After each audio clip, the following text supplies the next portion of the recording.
ఓం గం గణపతయే నమః. స్వర్ణలక్ష్మీ నమస్తే అస్తు. పరబ్రహ్మ స్వరూపిణి రాజ్యం దేహి ధనం దేహి సర్వకామాంచ దేహి మే. గణపతి మనందరికీ మంచి బుద్ధిని సిద్ధిని సక్సెస్ని ఇవ్వాలని చెప్పేసి కోరుకుంటూ, స్వర్ణలక్ష్మి అమ్మవారు మన అందరికీ చక్కగా బ్రహ్మ జ్ఞానాన్ని కలిగించాలని, తద్వారా మనం ప్రతిదాన్ని శోభాయమానంగా చూస్తూ ఎప్పుడు మనకి దుఃఖం అనేది లేకుండా ఉండాలని చెప్పేసి, ఇప్పుడు ఆనందభరితంగా ఉండాలని చెప్పేసి అమ్మవారిని కోరుకుంటూ, అమ్మవారిని అలానే మనందరికీ చక్కగా సమృద్ధిగా ధనాన్ని ఇవ్వాలని చెప్పేసి, భాగ్యాన్ని ఇవ్వాలని చెప్పేసి కోరుకుంటూ, అంతేకాకుండా మనందరికీ రాజ్యం ఖచ్చితంగా ఒక అథారిటీ, పవరు, స్టేటస్, ఒక దర్పం అవన్నీ మనకు అమ్మవారు ఇవ్వాలని చెప్పేసి కోరుకుంటూ, వీటితో పాటుగా సర్వకామార్థ సిద్ధి, మన మనసులో అనుకున్న ముఖ్యమైన కోరికలన్నీ చక్కగా నెరవేరాలని చెప్పేసి అమ్మవారిని మనం కోరుకుందాం. సో మనం జూలై మంత్ రాశి ఫలాల గురించి మాట్లాడుకుంటున్నాం కాబట్టి, జూలై మంత్ చాలా ముఖ్యమైన అనేక రకాలైన విశిష్టతతో కూడుకొని ఉంది.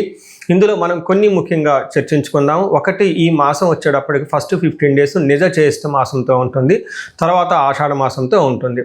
ఈ జ్యేష్ఠ మాసంలో చాలా వరకు పెళ్ళిళ్ళు, ముఖ్యమైన కార్యక్రమాలు ఉన్నాయి. వీటితో పాటుగా ఎప్పుడైతే ఆషాఢ మాసం స్టార్ట్ అవుతుందో ఇందులో చాలా చాలా ముఖ్యమైన పనులు అయితే ఖచ్చితంగా ఉన్నాయండి. ఒకటి మనం చూసుకుంటే గురుమూఢమి స్టార్ట్ అవుతుంది. ఎప్పుడైతే గురుమూఢం స్టార్ట్ అవుతుందో, ఈ గురుమూఢమి మనకి జూలై 15 నుంచి ఆగస్టు 13 వరకు ఉంది. ఈ డేట్స్లో మనకి వివాహాలు కానివ్వండి, గృహప్రవేశాలు లాంటివి శుభకార్యాలు ఎక్కువగా చేయరు.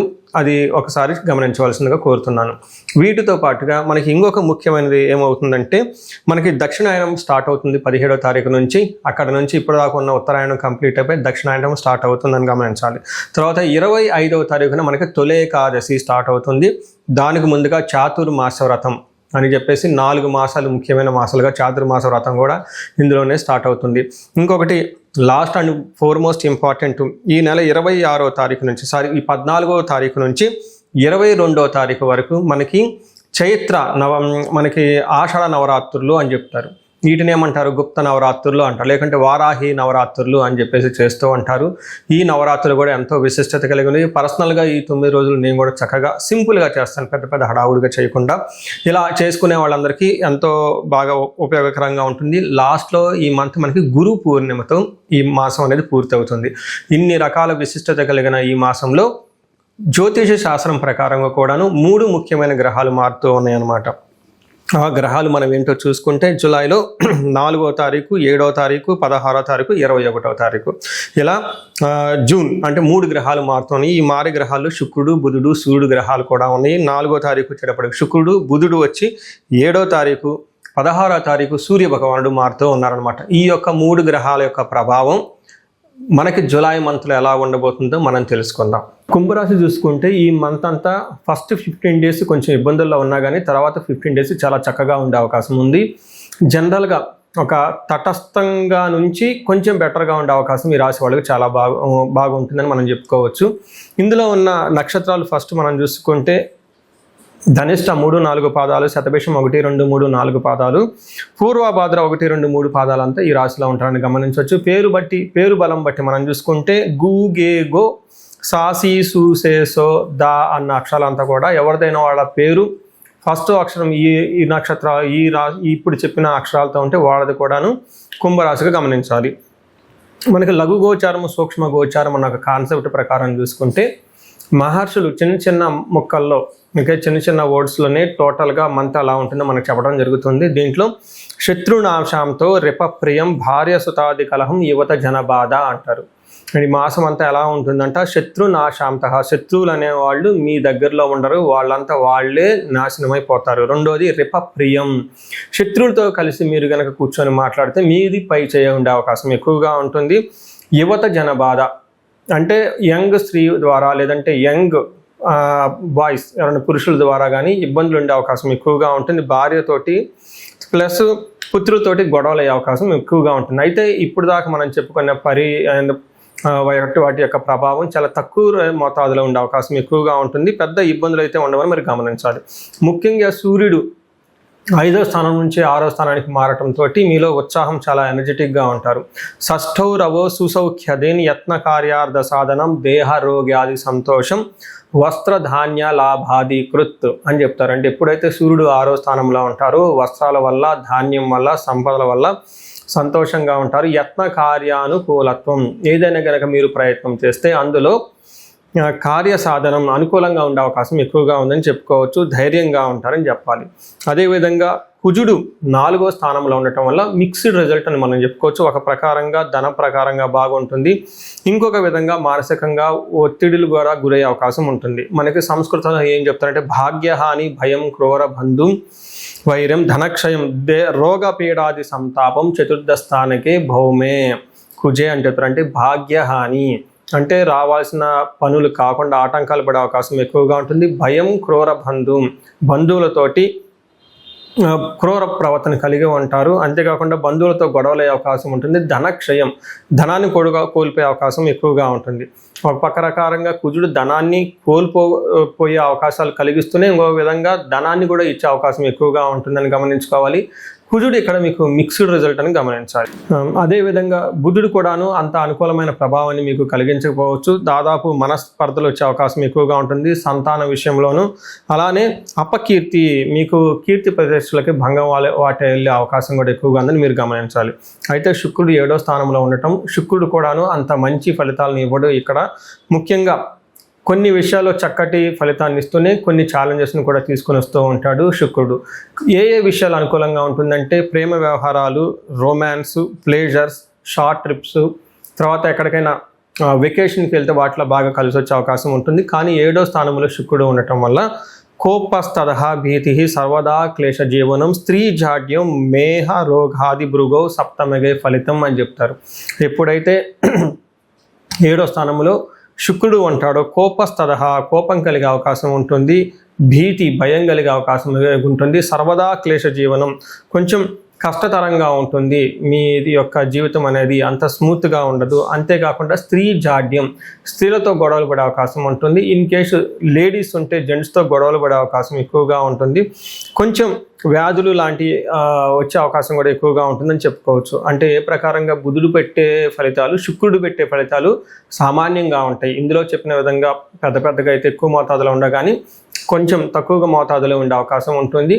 కుజుడు మిక్స్డ్ రిజల్ట్ని ఇస్తున్నాడు, సూర్యుడు వచ్చేటప్పటికి మంచి రిజల్ట్ ఇస్తూ ఉన్నారు. కాబట్టి ఒక రకంగా చెప్పాలంటే ఇది కొంచెం మీకు మిక్స్డ్గా ఉండే మంత్ అని మీరు గమనించుకోవాలి. కొంచెం జాగ్రత్తగా ఉంటే బాగుంటుంది. అయితే నక్షత్రం వారిలో కూడా మనం చెప్పుకోవచ్చు. ధనిష్ట నక్షత్రం వాళ్ళకి ధన ప్రాప్తి వచ్చే అవకాశం ఉంటుంది, జయప్రదంగా ఉంటుంది, బంధించబడినట్లుండే అవకాశం ఉంటుంది. అంటే మీకు ఫ్యూచర్ ఏంటి, ఫాస్ట్ ముందే ఏంటి, వెనకేంటి, ఒక ఆపర్చునిటీ వచ్చి ఉంటుంది, అది ఉంటే బాగుంటుందా, లేకుంటే తీసుకుంటే బాగుంటుందా, ఇండియాలో ఉంటే బాగుంటుందా, అబ్రాడ్లో ఉంటే బాగుంటుందా, లేదంటే వివాహం వీళ్ళని చేసుకుంటే బాగుంటుంది, ఇట్లా ఒక సందిగ్ధత కలిగే అవకాశం ఎక్కువగా ఉంటుంది. దీన్ని బంధనము అంటారు. అయితే నెగిటివ్ సైడ్లో కలహము, రోగము కూడా వచ్చే అవకాశం ఉంటుంది, గొడవలు అయ్యే అవకాశం ఉంటుంది. శతభిష నక్షత్రం వాళ్ళకి ధనప్రాప్తి బాగుంటుంది, జయప్రదంగా ఉంటుంది. ఇక్కడ కూడా వీళ్ళకి బంధనము, భయము, కలహము కూడా జరిగే అవకాశం ఉంటుంది. పూర్వభాద్ర నక్షత్రం వాళ్ళకి, ఈ రాశి వాళ్ళకి జయప్రదంగా ఉంటుంది, ధనప్రాప్తి చక్కగా ఉంటుంది. వీళ్ళకి గొడవలు అయ్యే అవకాశం ఉంటుంది, బంధించబడినట్లు ఉండే పరిస్థితి ఉంటుంది, రోగప్రదంగా కూడా ఉండే అవకాశం ఎక్కువగా ఉంటుంది. హెల్త్ విషయంలో చాలా జాగ్రత్తగా ఉండాలి. సో వీటితో పాటుగా వేరే పెద్ద లత్తాలు అవేమి లేకపోవడంతో ఇప్పుడు దాకా మనం చెప్పుకున్న వ్యవహారంలో వీళ్ళకి ఒక సామాన్యమైన ఫలితాలు ఉంటాయి తప్పగా విశేషంగా ఫలితాలు ఉండి ఇబ్బంది పెట్టే విధంగా ఫలితాలు అయితే ఉండవని గమనించాలి.